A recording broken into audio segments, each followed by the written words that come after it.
Well, that's perfect. I'm gonna skip ahead on a question or two here because I think this is a good one to ask.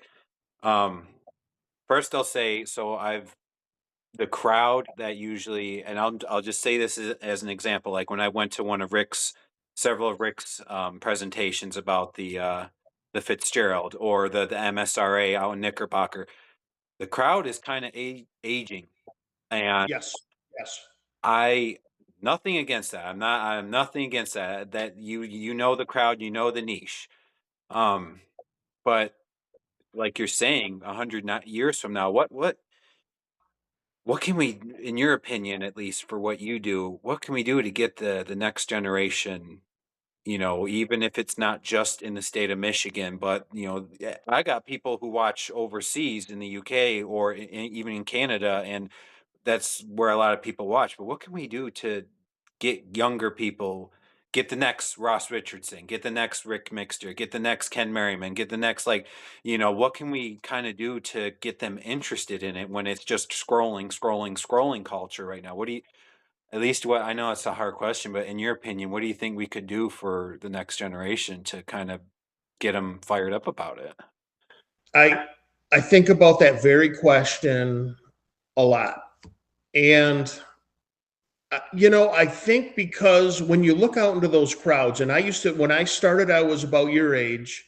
Now I'm one of the gray hairs or no hairs, out in the crowd. So I got it's gray, like I got gray hairs myself popping up, so it ain't that fun. it's the that's fine. That's fine. That's a tax we pay for a life good lived. And so I think when you're younger, well, let me put it this way. When you're older, you've experienced more history and you understand your place in that history better. Younger people, like when people in their 20s and 30s into their 40s, hey, you're making your way through life. You're building your castle. You're building your family. You're building your all these things and enjoying life.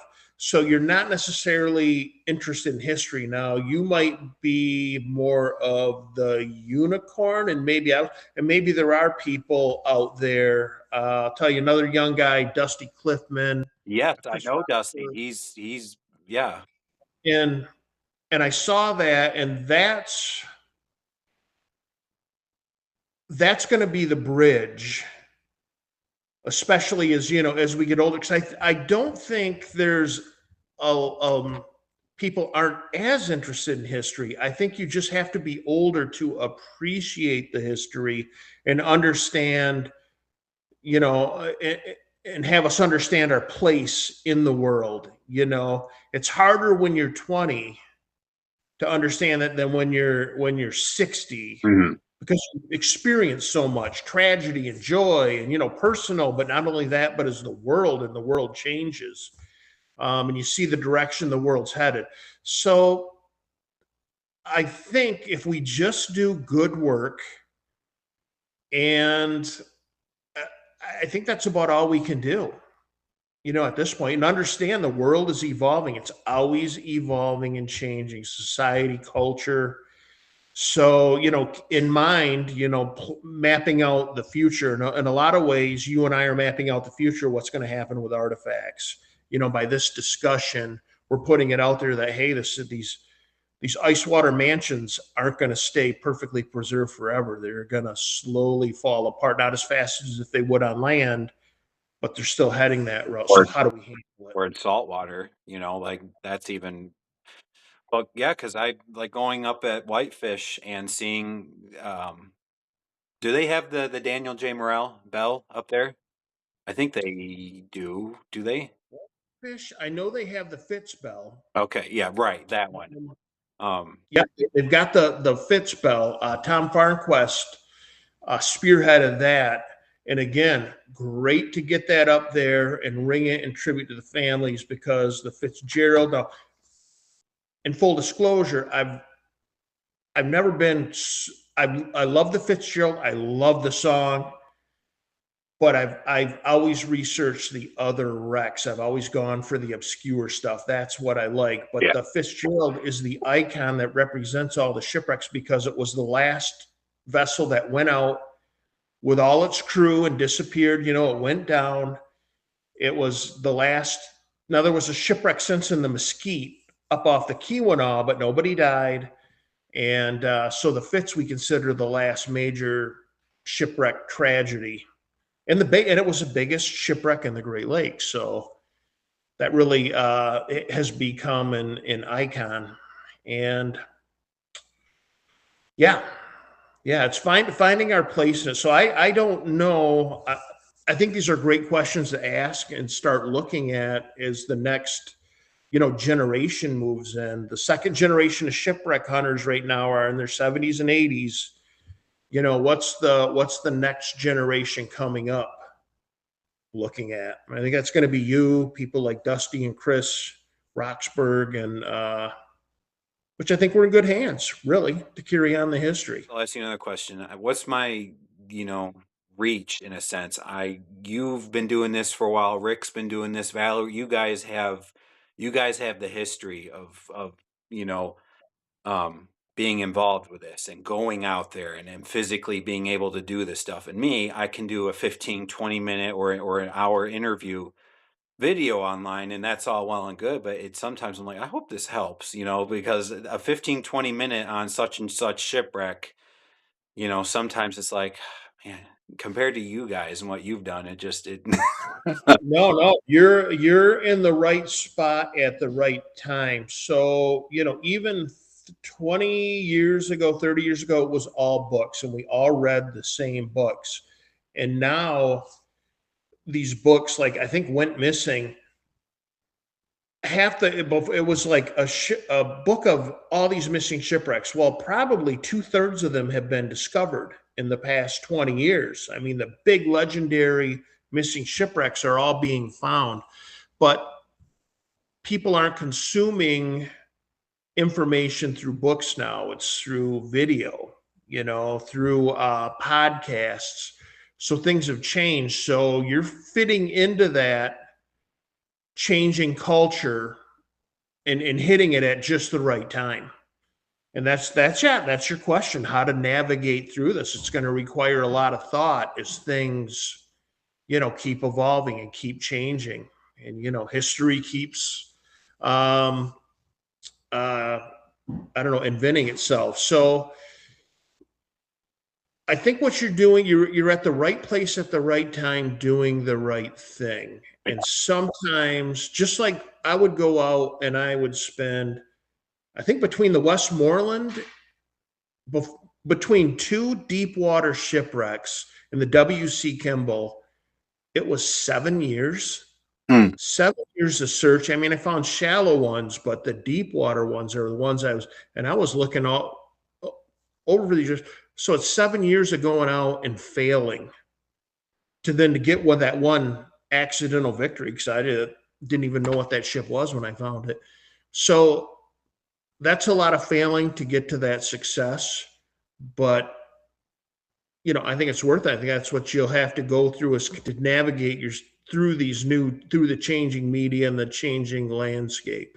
I That's encouraging to hear, because it's good that I like putting these videos out. Like you say, that took time, that took failure. That was, that you didn't just get instant overnight, you know, uh Yeah, it's not like the movies where somebody comes in and they're just good at finding. They're just great at it and they have a magical knack. Oh, I'm terrible.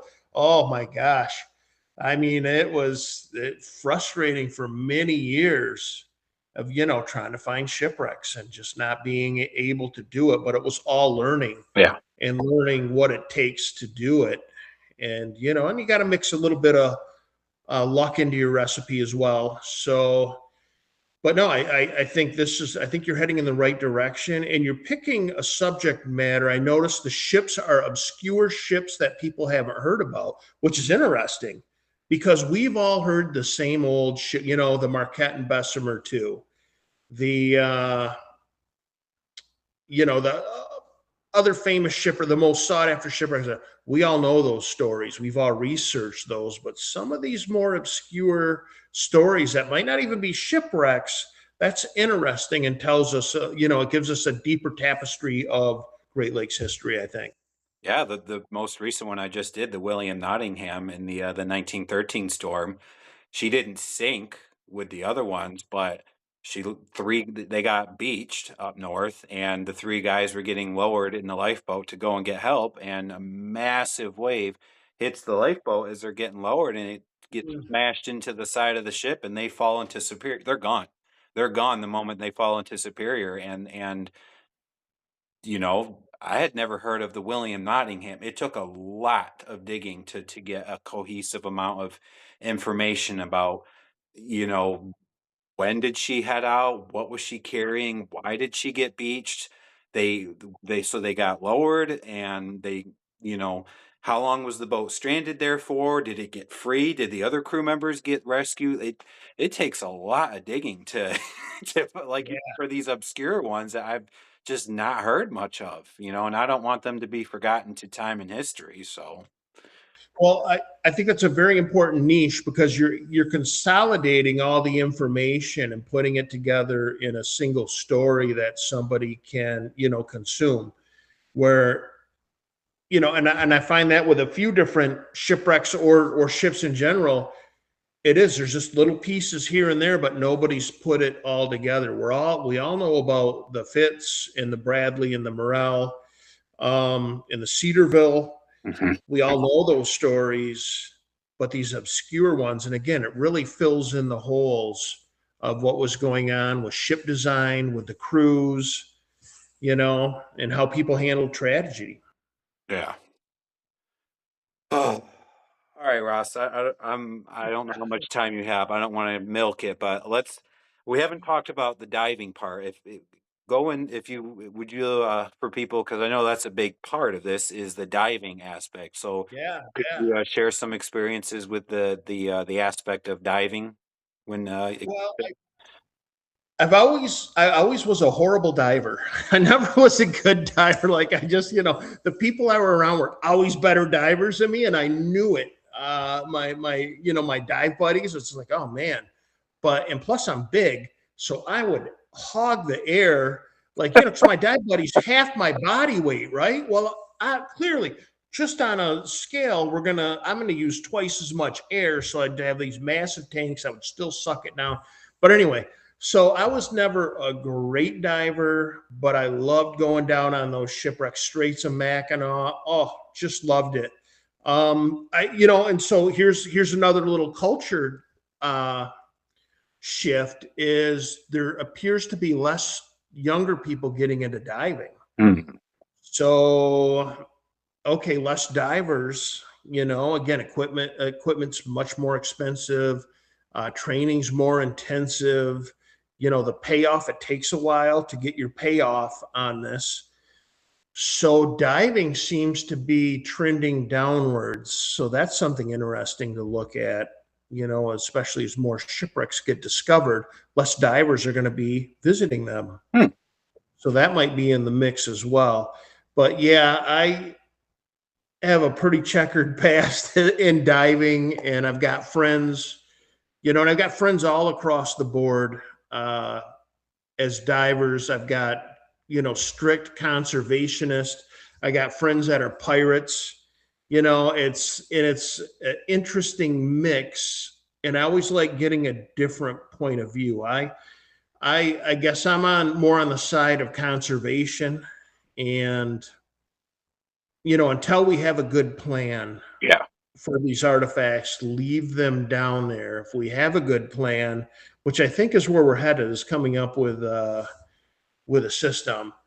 Um, yeah, just leave the stuff down there. But yeah, I did a fair amount of solo diving on the shallower stuff. Diving on the Westmoreland. The other shipwrecks I found were a lot deeper. They were trimix.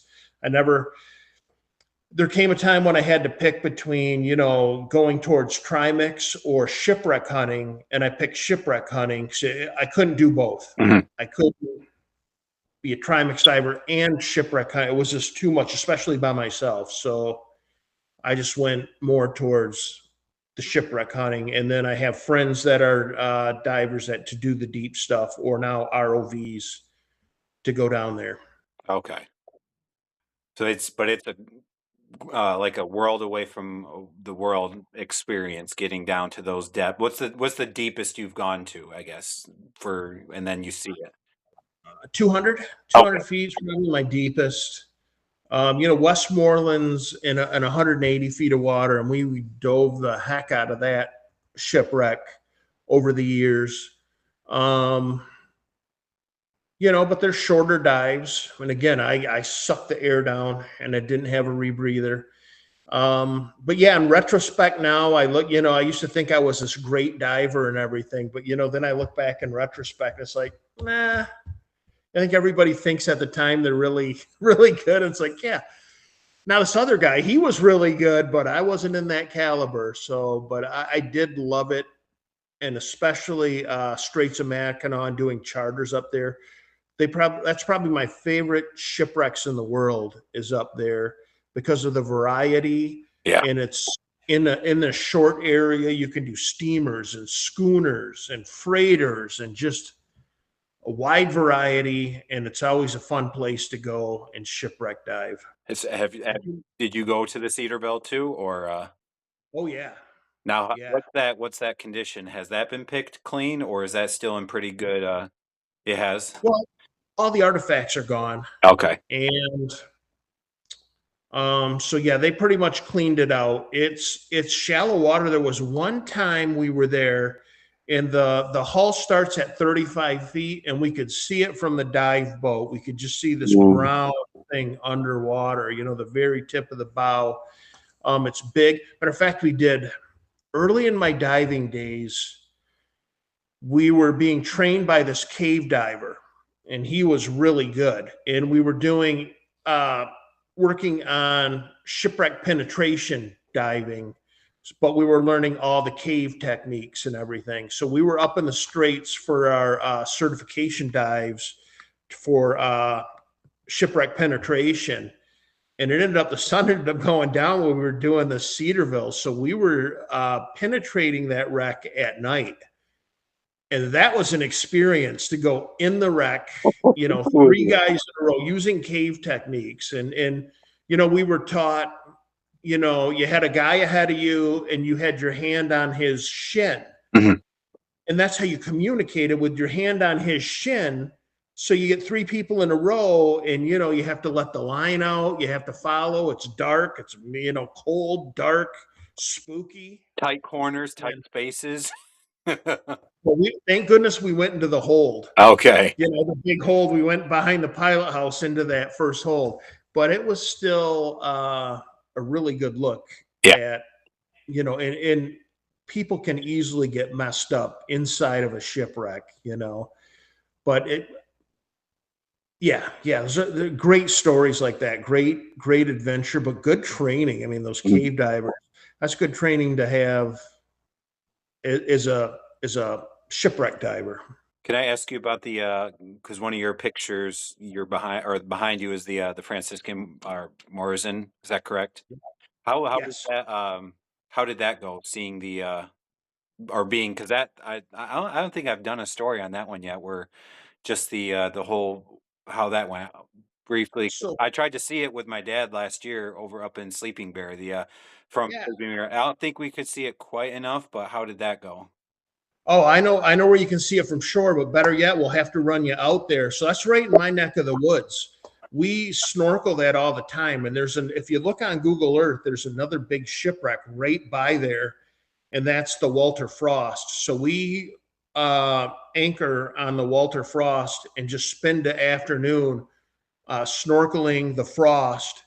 And you can swim around the Morazon. Sometimes we'll swim near it, but it's covered in cormorants and they crap all over the place. So it stinks and there's crap in the water. So we don't get too close to the Morazon itself. So the Morazon is um, the best condition of an up. How do I say this? It's in the best condition of any above water Great Lakes shipwreck. Okay. So it's still standing up about 3 stories. There's still parts of it there. Now, I think in the next 10 years, it's gone. It's going to collapse and it will all be underwater. So if you want to get out and see it, do it now, because we're going to go out some spring and it's just going to, the ice will have collapsed it. Every year I've seen it decay a little bit Okay. more beat up, and it's starting to really list. The smokestack came down a few years ago. Okay. Uh, 2014, that really bad winter we had, that ripped the stern right off it. So it's Um, only so it's on borrowed time at this point. Within 10 years, within 10, sometime in the next few years, we're going to go out there and it's like, hey, where is it? It's just going to be a pile of steel on the bottom. Well, I'm just gonna maybe for the viewers right now, maybe Mr. Ross will allow me to take a camera with you guys and we do an episode on going out and seeing that, or heck, anything at this point I will take. So Oh yeah, yeah. that And there's great stories about there's a ghost story about it, about a young man who died snorkeling the wreck. oh. And it's a Manitou Island, told around the campfires. So there's a ghost story involved. The shipwreck story is pretty good. It wrecked in 1960. The captain was only 25 years old, 27 years old, and wanted to get out of the Great Lakes and was in a hurry to get back. He was, I think he was Greek, or at least he went to the Greek Naval School. I think maybe the same school that the captain of the Costa Concordia went to, or something. I don't know. So he ended up wrecking. He had his pregnant wife on board. And ended up running right into South Manitou Island in a snowstorm Oh, sheesh. and wrecked the boat. So, and it was carrying Pert soap. And my buddy just sent me a picture a couple weeks ago. Someone up in Leland showed him they had a Pert container from the wreck. Mhm. They were washing up in Leland for years, containers of Pert soap. So I thought that was kind of cool. And refrigerators. Just history is just crazy. Um, I guess with I'd like to ask what kind of where you'd like to see the artifacts um moving forward now, like in the future now. Should we keep on getting some for museums at Whitefish or Valley Camp or whatever, or like you're saying, what, 150 that still haven't been discovered and they're probably still full of them? Should we I like what you said earlier, where it's like you kind of got to assess in the moment. Should we leave this here? Should we, because of the coagula muscles, take certain things for the sake of protecting it? And then do we display it? Hopefully people will come see it. So I guess, yeah, I'd like to ask once more on the artifacts, and then, yeah, we'll start closing statements and stuff. So, So with the World War II airplanes, A&T Recovery has found every one of those planes, and they have worked out a system where they have a local museum or some type of museum like the Air Zoo in Kalamazoo, and they'll get a sponsor like McDonald's or a very wealthy individual to sponsor the plane. So they'll have somewhere for the plane to go. They'll have a wealthy donor, corporate or private individual, that will pay for the restoration of the aircraft, and then it's displayed to the public free of cost. Now, these aircraft are still owned by the U.S. Navy, mhm. but the Navy's willing to do that, helps them promotion wise. But I think that program is really good. If we can have a corporate sponsor that will cover the cost of the retrieval of these items and the conservation and preservation, and then have a local historical society put them on display for the public, I think it's a win-win for everybody. It's not costing the taxpayer money.